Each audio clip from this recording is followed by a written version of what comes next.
So hello and welcome guys, मैं सकानी आपका हमारे चैनल से इन्वेस्टमेंट्स पे हार्दिक स्वागत करता हूँ। ठीक है, जो आज का हमारा वीडियो है वो होने वाला है, जो हमारी सीरीज चल रही थी वॉरेन बफेट के लेटर का, उसी का पार्ट होने वाला है। और ये होने वाला है 1981 का लेटर का पार्ट 2 होने वाला है। ठीक है, सो अगर आपने हमारी सीरीज का इसके पहले कोई भी वीडियो नहीं देखा है तो प्लीज़ सब देख लेना, पहले वाला वीडियो देखना। अगर आपको ये वाला वीडियो अच्छा लगा, आपको इसमें हमने जो लेसन बताया वो सब अगर आपको अच्छे लगे तो तभी देखना। ठीक है, सो आपको अगर पूरी सीरीज चेकआउट करनी होगी तो उसका लिंक ऊपर आई बटन में आप चाहे तो देख सकते हो। ठीक है, सो बिना किसी टाइम पास के चालू करते हैं आज का हमारा वीडियो। लेकिन उसके पहले अगर आपने हमारे चैनल को सब्सक्राइब नहीं किया तो फटाफट सब्सक्राइब कर दीजिएगा, बाजू में बेल आइकन है उसको भी दबा दीजिएगा, ताकि हमारे चैनल पर कोई भी नई वीडियो आएगी उसका नोटिफिकेशन सबसे पहले आपके पास आएगी। ठीक है, सो चालू करते हैं आज का हमारा वीडियो। सो इसके लिए हमें चालू करना पड़ेगा सबसे पहले पीपीटी से। ठीक है, सो अभी चलते हैं सबसे पहले पीपीटी की तरफ। सो हेलो गाइस, जैसे आप देख सकते हैं अब आ चुके हैं हमारे फ़ोन पे। सो ये है Berkshire Hathaway shareholders letter 1981 part 2 in Hindi by simple investment. ठीक है, सो अभी हम यहाँ पे चालू करेंगे हमारा लेसन नंबर 4 से।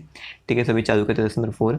तो यहाँ पे वॉरेन बफेट कहते हैं under present conditions a business earning 8% or 10% on equity often has no leftovers for expansion, debt reduction, or real dividends. The tapeworm of inflation simply cleans the plate. सो यहाँ पे Warren Buffett ji basically वो बताना यही चाहते हैं कि कोई business जो 8 से 10% रिटर्न ऑन इक्विटी कमाता है उनके पास बेसिकली कैश नहीं हो सकता है। उनके पास भी मीन्स वो लोग कंपनियाँ वो अच्छी खासी नहीं हो सकती। यानी मीन्स यहाँ पे वॉरेन बफेट जी बताना यही चाहते हैं कि कोई भी कंपनी कितना रिटर्न कमाती है वो बेसिकली मीन्स वो अच्छा रिटर्न कमाती है बेकार रिटर्न कमाती है, वो इन्फ्लेशन और टैक्स के ऊपर डिपेंड करता है। ठीक है, सो अभी मीन्स इसको पूरी तरीके से एक्सप्लेन करने के लिए चलते सीधा हमारे कैमरे की तरफ। सो ये जो लेसन नंबर 4 है उसमें वॉरेन बफेट जी कहते हैं कि अभी के सिचुएशन के हिसाब से, यानी अभी के माहौल के हिसाब से, अभी के क्या बोलते हैं दुनिया के हिसाब से, अभी की पॉलिसीज़ के हिसाब से ऐसी कंपनियां जिनकी रिटर्न ऑन इक्विटी या फिर रिटर्न ऑन कैपिटल एम्प्लॉयड सिर्फ 8% या फिर 10% है, उन कंपनियों के पास कुछ नहीं बचता पैसा। मीन्स यहाँ पे वॉरेन बफेट कहना ये चाहते हैं कि हर एक कंपनी कुछ ना कुछ रिटर्न होता है, यानी कंपनी ने जितना भी पैसा लगाया उसके ऊपर उसको कितना रिटर्न मिल रहा है। ठीक है, सो अगर आपको रिटर्न फाइंड आउट करना है तो उसके बहुत ईजी मीन्स अगर आप कहीं भी देखोगे तो आपको मिल जाएगा। अगर आप कोई भी स्क्रीनर लोगे, जैसे बहुत सारे स्क्रीनर अवेलेबल है, आपको वहाँ पे return on equity, return on capital employed ये सब मिल जाएगा। अगर आपको ये सब रेशियो नहीं मिलते, आपको ये सब रेशियो ढूंढने, तो प्लीज़ हमें नीचे कमेंट सेक्शन में बता दीजिएगा, हम इसके ऊपर वीडियो बना देंगे कि आपको ये सब रेशियो कहाँ से मिलेंगे। ठीक है, सो वॉरेन बफेट कहते हैं कि अभी के माहौल के हिसाब से कोई भी कंपनी जो 8 से 10% का रिटर्न कमाती है अपने एसेट या फिर बेसिकली अपने पैसे के ऊपर, अपने कैपिटल के ऊपर बेसिकली, सो उस कंपनी के पास कुछ भी लेफ्ट ओवर नहीं बचता है। यानी वो कंपनी हर साल 8% से 10% कमाती है अपने कैपिटल के ऊपर। सो ये जो 8% से 10% होता है वो उसके पास पैसे रस्सी में आते ही नहीं है, वो सब पैसे इन्फ्लेशन खा जाती है। कंपनी को बेसिकली मीन्स पैसे चाहिए रहते हैं। कंपनी जो भी 8% 10% जो भी क्या बोलते हैं पैसे कमाती है या फिर जो कैपिटल के ऊपर पैसा कमाती है, रिटर्न कमाती है, उसको बेसिकली उसके बाद बहुत सारे यूज़ होते हैं। बेसिकली वो एक्सपेंशन के लिए इस्तेमाल कर सकती है, या फिर उसने जो उधार लिया रहता है, लोन लिया रहता है, डेप्ट रिपेमेंट के लिए इस्तेमाल कर सकती है, या फिर डिविडेंड दे सकती है। सो अगर कोई भी ऐसी कंपनी है जो ऐसे हाई इन्फ्लेशन वाले पीरियड में, जी हाँ वॉरेन बफेट यहाँ पे कुछ 1981 की बात करें, और तभी जो यूएस में जो इन्फ्लेशन था, यानी यूनाइटेड स्टेट में जो इन्फ्लेशन था वो बहुत तगड़ा था, तकरीबन 6% के आसपास इन्फ्लेशन था मेरे हिसाब से, 6 या 7% के आसपास, जो कि बहुत खतरनाक होता है। इन्फ्लेशन यानी बेसिकली महंगाई। सो 6% इन्फ्लेशन यानी हर साल तकरीबन 6% के हिसाब से हर एक चीज़ की कीमत बढ़ने वाली है। सो ये जो 6% इन्फ्लेशन होता है वो बेसिकली मीन्स इन्फ्लेशन होता है, बहुत खतरनाक चीज़ होती है। सो वॉरेन बफेट ये कहते हैं कि जब जब इन्फ्लेशन ज़्यादा बढ़ जाता है तब तक जो कंपनी कम रिटर्न कमाती है, यानी तकरीबन 8% 10% रिटर्न कमाती है, तभी उस कंपनी के पास कुछ भी पैसा नहीं बचता है। अगर फिर भी वो कंपनी डिविडेंड देती है, सो बेसिकली वो कंपनी अपने जेब से पैसा निकाल के अपने शेयर होल्डर्स को दे रही है, और कंपनी को ऐसा बिल्कुल नहीं करना चाहिए। सो अगर अभी हम इस सिचुएशन की तुलना, उसका कंपैरिजन अभी की सिचुएशन से करेंगे, 2020 के इंडेक्स सिचुएशन से करेंगे, सो जी हाँ हमें ऐसे देखने मिलते हैं। क्योंकि जो हमारा रिटेल इन्फ्लेशन है वो तकरीबन 5% से 6% के बीच में हो चुका है, जिसका मतलब यह है कि जो हमारा इन्फ्लेशन है वो बहुत बढ़ चुका है। सो अभी हम एक अजम्पशन कर लेते हैं कि जो हमारा इन्फ्लेशन है वो तकरीबन 5% का हो चुका है। ठीक है, सो हमारा इन्फ्लेशन 5% का है, और जो कंपनी के ऊपर जो टैक्स होता है वो बेसिकली तकरीबन 20%, 25%, 30% के आसपास है। यानी कोई भी कंपनी होती है उसको इन्फ्लेशन का भी सामना करना पड़ता है, साथ ही साथ टैक्स का भी सामना करना पड़ता है। सो जो भी कंपनी तकरीबन 8% या फिर 10% कमाती है अपना रिटर्न कैपिटल के ऊपर, सो बेसिकली उसका समझ जाए उसने 8% कमाया, सो उस 8% में से मेनली तकरीबन 3 से 4% तो टैक्स में चले जाता है, बाकी बचता है 4 से 5%। सो जो इन्फ्लेशन है वो 5% की रफ्तार से बढ़ रहा है, सो बेसिकली उसके पास 5% रिटर्न बचता है। सो वो 105% रिटर्न इन्फ्लेशन खा जाता है, जिसके वजह से उस कंपनी का जो रियल गेन होता है, उसके कैपिटल के ऊपर जो उसका रियल रिटर्न होता है वो बेसिकली ज़ीरो हो जाता है, शून्य हो जाता है। और बेसिकली वो कंपनी मीन्स अगर डिविडेंड देती है तो बेसिकली कंपनी को ही नुकसान हो रहा है डिविडेंड देने से, और कंपनी अपना एक्सपेंशन भी नहीं कर पाती, और साथ ही साथ कंपनी अपना जो पुराना कर्जा था उसको भी पे नहीं कर पाती। और ऐसी हालत बेसिकली कोई भी कंपनी के लिए बहुत खतरनाक हो सकती है। सो वो भी आपके दिमाग में क्वेश्चन आया होगा, और अगर नहीं आया सो बेसिकली बहुत दुख की बात है, आपके दिमाग में क्वेश्चन आना ही चाहिए था कि अगर इन्फ्लेशन बढ़ता है तो कंपनी के ऊपर कैसे इफेक्ट होता है।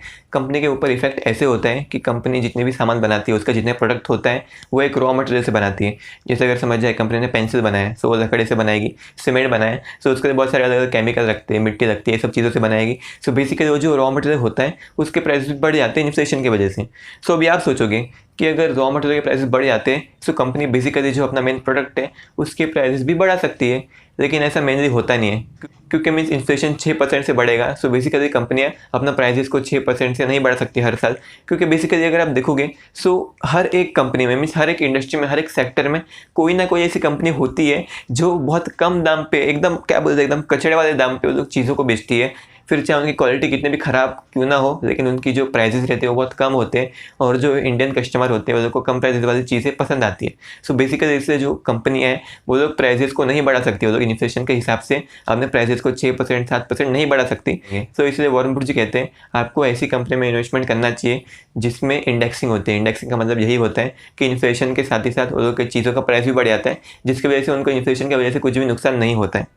ठीक है, और जब भी कोई भी ऐसा पीरियड होता है, मीन्स आप समझ जाए अभी आपको 2020 में आपको किसी भी कंपनी में इन्वेस्टमेंट करना चाहिए, और अभी आप सोच रहे हो कि मीन्स कंपनी में मीन्स मेरे इन्वेस्टमेंट करने के लिए मिनिमम रिटर्न ऑन इक्विटी कितना होना चाहिए, मिनिमम कैपिटल एम्प्लॉयड यानी रिटर्न ऑन कैपिटल एम्प्लॉयड कितना होना चाहिए। सो आपको बेसिकली टैक्स और इन्फ्लेशन दोनों को मिक्स करके आपको पता लगाना चाहिए कि मिनिमम रिटर्न ऑन इक्विटी कितना होना चाहिए। जैसा हमने आपको भी बताया कि अभी फिलहाल जो इंडिया में कॉर्पोरेट टैक्स है वो तकरीबन 20% से 30% के आसपास है, और जो इन्फ्लेशन है वो तकरीबन 5% से 6% के आसपास है। सो इसका मतलब ये हुआ कि जो रिटर्न ऑन इक्विटी है वो मिनिमम कम से कम 15% के ऊपर होनी चाहिए, क्योंकि अगर 10% हुई तो बेसिकली कंपनी 0% प्रॉफिट कमा सकती है, और अगर 15% हुई तो 5% कमा सकती है, मीन्स रिटर्न कमा सकती है। सो बेसिकली अगर 15% के ऊपर हुई तभी कंपनी जिंदा रह सकती है, नहीं तो कंपनी बेसिकली मर जाएगी। ठीक है, सो ये था हमारा लेसन नंबर 4। अभी चलते लेसन नंबर 5 की तरफ। ठीक है, सो अब मैं आशा करता हूँ आपको लेसन नंबर 4 समझ में आया होगा। अभी चलते लेसन नंबर 5 की तरफ। सो ये जो लेसन नंबर 5 है उसमें वॉरेन बफेट जी कहते हैं logically a company with historic and prospective high returns on equity should retain much or all of its earnings so that shareholders can earn premium returns on enhanced capital. Conversely, low returns on corporate equity would suggest a very high dividend payout so that owners could direct capital toward more attractive areas. So यहाँ पे Warren Buffett ji basically dividend investing की बात करते हैं, means वे यहाँ पे बताते हैं कि मीन्स कौन सी कंपनी को डिविडेंड देना अच्छी बात है और कौन सी कंपनी का डिविडेंड नहीं देना अच्छी बात है, और वे यहाँ पे कहते हैं मीन्स आपको कंपनी से डिविडेंड एक्सपेक्ट करना चाहिए या फिर नहीं करना चाहिए। ठीक है, सो अभी और इसको अच्छे से समझने के लिए चलते सीधे हमारे कैमरे की तरफ। सो ये जो लेसन नंबर 6 है उसमें वॉरेन बफेट जी कहते हैं कि ऐसी कंपनियाँ जिनको मीन्स सालों से उनकी जो रिटर्न ऑन इक्विटी है वो बहुत हाई है, हाई यानी बेसिकली 20% हो सकता है, 25% हो सकता है, 30% हो सकता है। ठीक है, सो वॉरेन बफेट कहते हैं ऐसी कंपनियां जिनकी रिटर्न ऑन इक्विटी सालों से यानी तकरीबन 10 साल 15 साल से हाई है, यानी तकरीबन 20% से ज़्यादा है, ऐसी कंपनियों में बेसिकली वो लोग जो रिटेन्ड अर्निंग्स होती है, रिटेन्ड अर्निंग्स क्या होती है, रिटेन्ड अर्निंग्स यानी ऐसी अर्निंग्स बेसिकली जो कंपनी अपने पास रखती है, यानी समझिए कंपनी ने 100 रुपये कमाया, सो 100 रुपये में से कंपनी 20 रुपये अपने मालिक को देगी, ऐसे डिविडेंड देगी, और बाकी का 80 रुपया कंपनी अपने पास रखेगी।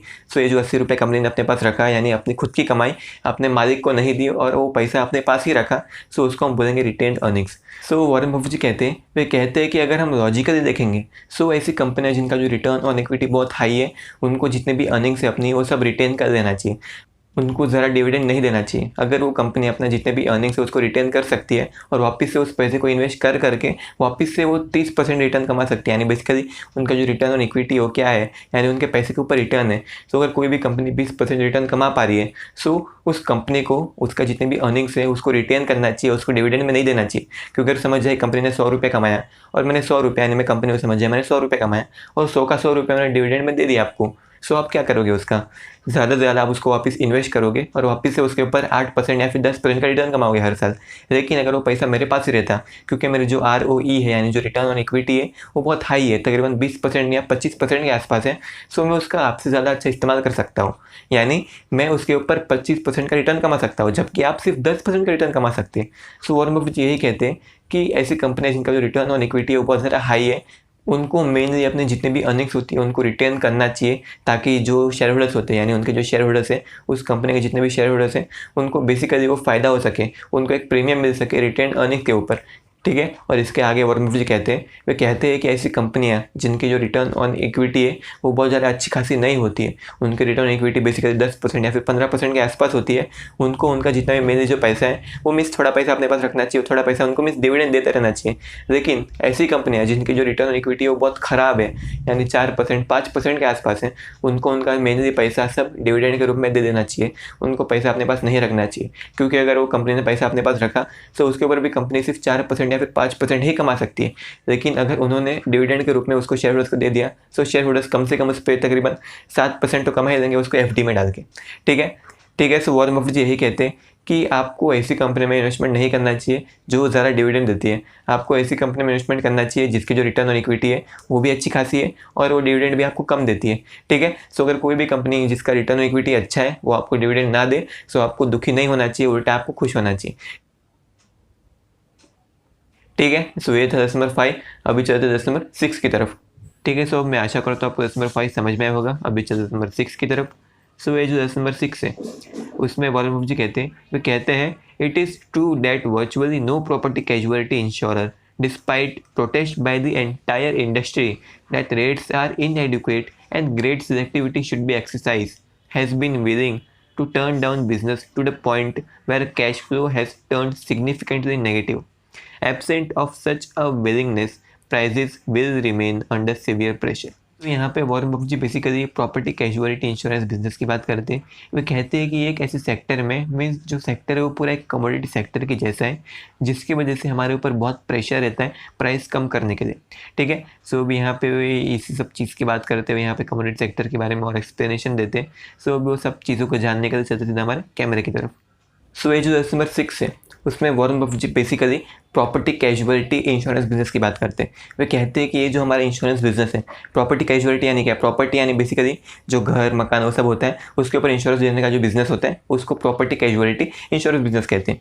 सो वे कहते हैं कि जो ये हमारा इंश्योरेंस बिजनेस है उसके जो प्राइजेस है वो बहुत कम होते रहते हैं, यानी एक इंश्योरेंस बेचने का जो प्राइस होता है वो कम होते जा रहा है, जिसकी वजह से हमें हर एक पॉलिसी बेचने पर हमें लॉसेस हो रहे हैं। वे कहते हैं कि ऐसा हमेशा अक्सर होता है कमोडिटी बिजनेस में। कमोडिटी बिजनेस क्या होता है? कमोडिटी बिजनेस यानी ऐसे बिजनेस जिसमें आप समझ जाए कोई कमोडिटी बेचते हो, यानी आप सोना बेचते हो या फिर आप क्रूड ऑयल बेचते हो या फिर ऐसी कोई चीज़ बेचते हो। सो उसमें होता ऐसा है कि अगर समझ जाए कोई भी कमोडिटी है उसमें कोई ब्रांडिंग नाम की चीज़ नहीं होती, यानी आप उस पर ब्रांड नहीं बेच सकते हो अपना। यानी समझ जाए आप एल्यूमिनियम बेच रहे हो, सो भी आप एल्यूमिनियम पे अपना ब्रांड नहीं लगा सकते हो। सो अगर हम एल्यूमिनियम बेच रहे हैं तो उसके ऊपर हम सिंपल इन्वेस्टमेंट का लोगो डाल के हम उसके प्राइसेस नहीं बढ़ा सकते, हम उसके ऊपर कोको कोला का लोगो डाल के उसके प्राइस नहीं बढ़ा सकते। सो बेसिकली ये जो कमोडिटी बिजनेस होते हैं उसमें जो ब्रांडिंग होती है उसकी कुछ वैल्यू नहीं होती, जिसकी वजह से कोई भी कंपनी किसी भी प्राइस पे बेच सकती है उस चीज़ को, और लोग भी जहाँ पे सस्ता पड़ेगा उनको वहीं से खरीदेंगे, क्योंकि इसमें ब्रांडिंग नाम की चीज़ नहीं होती। लेकिन बाकी सब बिजनेस में ऐसा नहीं होता है। अगर आप शूज़ खरीदने जाओगे, आप जूता खरीदने जाओगे, सो आप देखोगे कि हाँ भाई ये जूता VIP का है, ये जूता है फिर बाटा का है, सो इसके मैं ज़्यादा पैसे दूंगा, और बाकी सब जो डुप्लीकेट जूते होते हैं उसके मैं कम पैसे दूंगा। ठीक है। सो मीन्स आप जूते का प्राइस मीन्स ब्रांड के हिसाब से उसमें ब्रांडिंग हो सकती है, लेकिन ये जो कमोडिटी बिजनेस है उसमें ब्रांडिंग नहीं हो सकती। यानी अगर VIP कंपनी अगर लोखंड बेचने जाएगी सो उसको ऐसी ब्रांडिंग का पावर नहीं मिलेगा। लोग ऐसा नहीं बोलेंगे कि हाँ भाई ये VIP कंपनी का है, ये बेकार कंपनी का है, ये चालू कंपनी का है। सो बेसिकली हमें VIP कंपनी खरीदना चाहिए। सो वॉरेन बफेट इसी चीज़ की बात करते हैं। वे कहते हैं कि जो हमारे जो इंश्योरेंस बिजनेस है, प्रॉपर्टी कैजुअलिटी इंश्योरेंस बिजनेस है, उसके जो प्राइसेस हैं वो बहुत कम होते जाते हैं। वे कहते हैं कि बाकी सब जो इंश्योरेंस कंपनियाँ हैं वो बोलती है कि हमें इतने कम प्राइसेस पे इंश्योरेंस पॉलिसी नहीं बेचनी चाहिए, हमें प्राइसेस बढ़ाने चाहिए, लेकिन कोई ऐसा करता नहीं है। सब लोग बोलते हैं कि हमें इस प्राइसेस पे नुकसान हो रहे हैं, हमें इस प्राइसेस पे नहीं बेचनी चाहिए पॉलिसी, लेकिन कोई उसको सुनता नहीं है, कोई इसको फॉलो नहीं कर पाता है। सो वॉरेन बफेट यही कहते हैं यहाँ पे, कहते हैं कि कमोडिटी बिजनेस में हमेशा ऐसा होता है, जब भी कभी कोई भी कमोडिटी सेक्टर होता है उसमें जो मेजोरिटी प्लेयर्स अगर प्राइजेस कम करने लग जाते हैं, सो बाकी सब जो नन्हे प्लेयर्स है, छोटे छोटे प्लेयर्स है, माइनॉरिटी प्लेयर्स हैं, उनको भी प्राइजेस कम करने ही पड़ते हैं। अगर उन्होंने प्राइस कम नहीं किया सो उनके सब कस्टमर दूसरी कंपनी के पास चले जाएंगे। सो बेसिकली वो कंपनी को बैंकरप्ट होना पड़ेगा क्योंकि उनके पास पैसा ही नहीं आएगा। सो वॉरेन बफेट इसी चीज़ की बात करते हैं। सो वॉरेन बफेट यही कहते हैं कि जितनी भी कमोडिटी बिजनेस होती है वो सब में ऐसा ही होता है, वो सब में प्राइसेस के लिए बहुत माथापच्ची होती है, वो सब में प्राइसेस बहुत कम किए जाते हैं, जिसकी वजह से जो हमारी प्रॉफिटेबिलिटी है वो कम हो जाती है। सो इसलिए आपको बेसिकली कमोडिटी बिजनेस में इन्वेस्ट नहीं करना चाहिए। यानी आपको इंश्योरेंस बिजनेस में इन्वेस्ट कर सकते हो, लेकिन आपको अच्छी कंपनी में इन्वेस्ट करना पड़ेगा। देन आपको ये जो स्टील बिजनेस होती है, एल्यूमिनियम बिजनेस होती है, कोयला बिजनेस यानी कोल बिजनेस होते हैं, वहाँ पे आपको इन्वेस्ट नहीं करना चाहिए। फिर अगर हम बात करेंगे टेलीकॉम बिजनेस, वहाँ पे भी आपको इन्वेस्ट नहीं करना चाहिए, क्योंकि मीन्स अगर आप देखोगे सो प्लान होते हैं दो कंपनी के, एक है जियो, एक है वोडाफोन आइडिया, ठीक है। सो अभी दोनों के प्लान ऑलमोस्ट सेम है, लेकिन जो जियो का प्लान है वो सस्ता है, वोडाफोन आइडिया का प्लान महंगा है। सो आप ऐसा नहीं बोलोगे कि ये जो वोडाफोन आइडिया है उसका नेट बहुत फास्ट चलता है, नेट ऑलमोस्ट दोनों का सेम ही चलता है, जियो वोडाफोन आइडिया दोनों का। सो आप बेसिकली जो नेट प्लान है आपका उसमें आप ज़्यादा महंगा क्यों खरीदोगे, आप सस्ता वाला जियो का ही खरीदने वाले हो। और ऐसा ही किया जियो ने, बेसिकली ऐसे लोग सस्ते प्लान लेके आ गए, फिर सब कस्टमर को उनके पास बुला दिया, और साथ ही साथ बाकी सब जितने भी प्लेयर थे, telecom player, Airtel, Vodafone idea, सबको अपने प्राइसेस भी कम करने पड़े, जिनकी वजह से उनको नुकसान हो रहा है। और साथ ही साथ मुझे लगता है कि एक दो कंपनियां बैंकरप्ट हो सकती है इस सेक्टर में। मैं बोलना नहीं चाहूँगा कुछ, ये मेरी कुछ भी इन्वेस्टमेंट आइडियाज नहीं थी, मैं सिर्फ आपको एक प्रैक्टिकल और सिर्फ एक एग्जांपल, सिर्फ एजुकेशनल पर्पस के लिए आपको ये बता रहा था, ठीक है। सो इसलिए वॉरेन बफेट जी कहते हैं आपको कमोडिटी बिजनेस से बहुत दूर रहना चाहिए, ठीक है। सो ये था हमारा नंबर 6, ये वीडियो थी वो यहीं पे खत्म होती है। अगर आपको वीडियो अच्छी लगी तो प्लीज़ लाइक सब्सक्राइब कर देना, और अगर आपको ऐसा लगा कि इस वीडियो से आपको कुछ नया सीखने मिला, आपको ऐसी वीडियो और चाहिए, आपको वॉरेन बफेट जी के लेटर की वीडियो और चाहिए, सो प्लीज़ हमारे चैनल को सब्सक्राइब कर दीजिएगा, बाजू में बेल आइकन है उसको भी दबा दीजिएगा, ताकि हमारे चैनल पे कोई भी नई वीडियो आएगी उसका नोटिफिकेशन सबसे पहले आपके पास आएगी।